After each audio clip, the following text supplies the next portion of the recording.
एक बार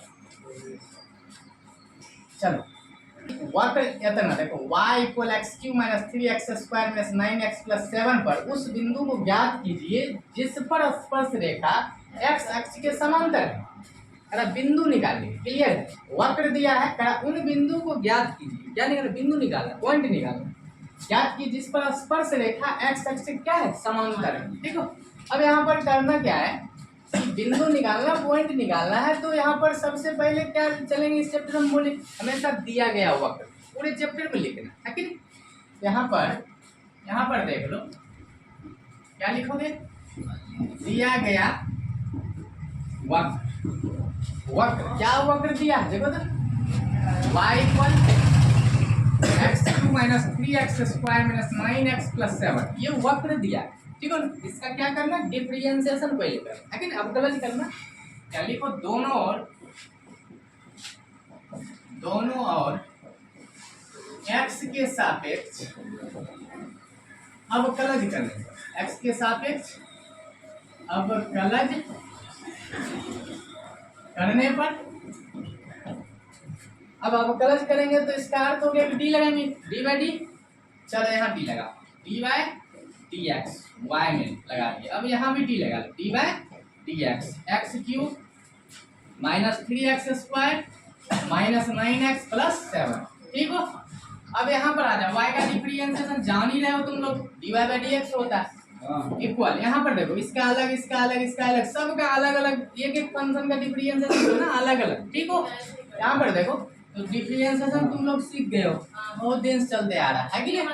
तो क्या होगा, x पर पावर n क्या होता है, n x to the power n minus 1, 3 minus 1 क्या होगा 2 होगा ना, पावर ढको x का डिफरेंशिएशन 1 माइनस है तो माइनस, अब कांस्टेंट और वेरिएबल दोनों साथ में है तो क्या होता है, कांस्टेंट बाहर होता है और वेरिएबल मतलब x का डिफरेंशिएशन करना, यहाँ देखो कांस्टेंट 3 बाहर हुआ तो x स्क्वायर का डिफरेंशिएशन को रटवा दिए, क्या होता है 2x होता है। ठीक हो ना, पावर ढको है ना, x का डिफरेंशिएशन 1 माइनस है तो माइनस, 9 कांस्टेंट और वेरिएबल साथ में हो तो कांस्टेंट बाहर होगा और वेरिएबल मतलब x का डिफरेंशिएशन 1 होगा, प्लस प्लस 7 फुल्ली कांस्टेंट है, कांस्टेंट का डिफरेंशिएशन 0 होता है। ठीक हो, दिक्कत नहीं है, dy बाई dx इक्वल इसको मल्टीप्लाई करो, कितना हो जाएगा ये बताओ, 3x स्क्वायर माइनस को मल्टीप्लाई करो 6x, इसको मल्टीप्लाई करो 9, तो डिफरेंशिएशन फर्स्ट और डेरिवेटिव निकल गया, प्रथम कोटि अवकलज निकल गया।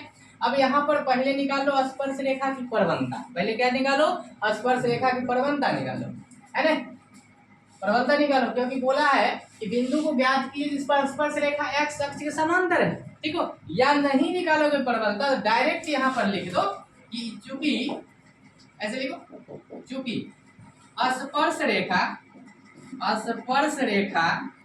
x अक्ष के समांतर है, समांतर है, बोला है ना, समांतर है। जब रेखा x तक समांतर होता है तो परवलता जो dy बाई dx की 0 को बराबर करता है कि नहीं, यहाँ पर हो जाएगा कि dy बाई dx इक्वल 0। ठीक हो ना, इक्वल 0। अब यहाँ से देखो dy बाई dx का वैल्यू कितना आया, इतना है ना, इसका मान यहाँ तो लिख दो 3x square minus 6x minus 9 equal 0। इसमें कॉमन कुछ करना चाहते हो, कॉमन हो रहा थोड़ा छोटा हो जाएगा, 3 कॉमन कर लेते हैं, 3 निकल गया, क्या बचा x स्क्वायर, यहाँ 3 से डिवाइड करो, यहाँ से 2x और यहाँ से 3 इक्वल 0, और ये 0 के लेवल में जाके 0 हो जाएगा ना, यहाँ पर बना दे, यहाँ पर स्पेस है ना। चलो यहाँ पर आ जाओ, इसको हम खींच लें, x square minus 2x minus 3 equal 0। अब देखो ये 0 में कोई भी संख्या भाग दे 0, ये 3 खत्म कर दे, खत्म हो गया।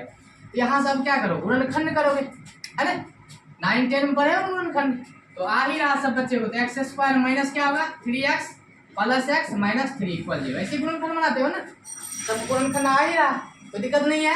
अब क्या करेंगे, कॉमन करेंगे, क्या करेंगे, कॉमन, दोनों में जो मिलता है कॉमन कहलाता है, दोनों में क्या मिल रहा है, x मिल रहा है, इसमें इसे डिवाइड करो, x खत्म, क्या है x बचेगा, माइनस है तो माइनस, इसे डिवाइड करो, x खत्म, क्या बचा 3। चलो यहाँ पर कुछ नहीं तो कॉमन होगा तो 1 कॉमन होगा, 1 तो हर हाल में कॉमन होगा, x में x भाग x प्लस माइनस माइनस, इससे डिवाइड किया 3 इक्वल 0। अब नियम है कि ब्रैकेट मिलना चाहिए, मिल गया, सही है।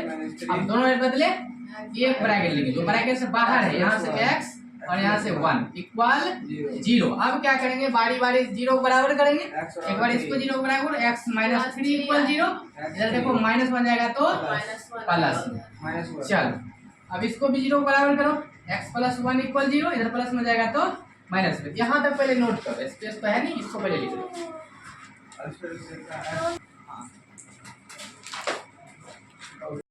यहाँ पर ये जो मान आया ना x का, दो वैल्यू आया, ये जो दोनों मान आया इसको क्वेश्चन में रखना, हमेशा क्वेश्चन में रखना।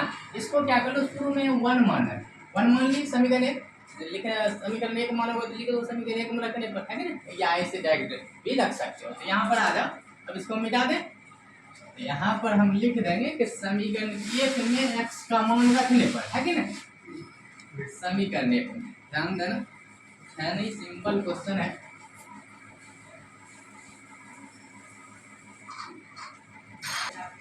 यहाँ पर लिख दो कि समीकरण 1 में x का मान रखने पर x का वैल्यू देखो, तुम 2 मान निकाले हो ना, 2 मान। यहाँ पर लिख दो 3 माइनस 1, दोनों रखोगे ना, ये दोनों वैल्यू रखना है कि ना। अब यहाँ पर आ जा, ये दोनों मान की इसमें रख दो। अब चलो इक्वेशन फर्स्ट में रख रहे y इक्वल, चलो x की जगह क्या रखें, 3 रखते हैं, ठीक है। जहाँ जहाँ x है वहाँ 3 रखो।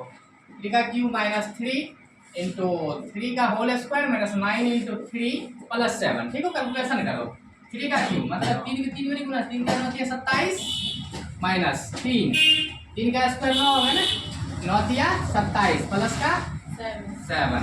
अब यहाँ पर देखो, यहाँ देखो प्लस माइनस कटरा काट दो ना, ये 9 तिया 27 माइनस का 27 प्लस का 7, कितना हुआ, प्लस माइनस माइनस कितना हुआ 20 और माइनस 3 लगा तो बड़े अंक का y का वैल्यू आया। अब एक और मान बचा है ना, इसको भी इसी में रखोगे ना, यहाँ पर रख दे, इसी में रख, y इक्वल माइनस 1 रखेंगे। जहाँ जहाँ x है वहाँ वहाँ क्या रखें, माइनस 1 पुट करना है, ठीक हो ना। माइनस 3 माइनस 1 का क्यूब स्क्वायर, चल ठीक है, माइनस 9 इंटू माइनस 1 प्लस 7। चलो जहाँ जहाँ x था वहाँ वहाँ हम क्या रख दिए, माइनस 1 रख दिए इसमें, ठीक है। समीकरण 1 में आ जा, माइनस 1 का क्यूब माइनस 1 माइनस 3 माइनस 1 का स्क्वायर 1, इसको मल्टीप्लाई करो तो माइनस माइनस प्लस, 9 को 1 से मतलब 9 प्लस 7, ठीक हो ना। इसको कैलकुलेशन करो, माइनस 1 इसको मल्टीप्लाई करो माइनस 3 प्लस 9 प्लस 7, y पर माइनस माइनस प्लस माइनस 4 होगा, इसको ऐड करते हो तो कितना हो जाएगा, अब प्लस माइनस माइनस को घटाते हो 12 3 प्लस का, ठीक हो ना।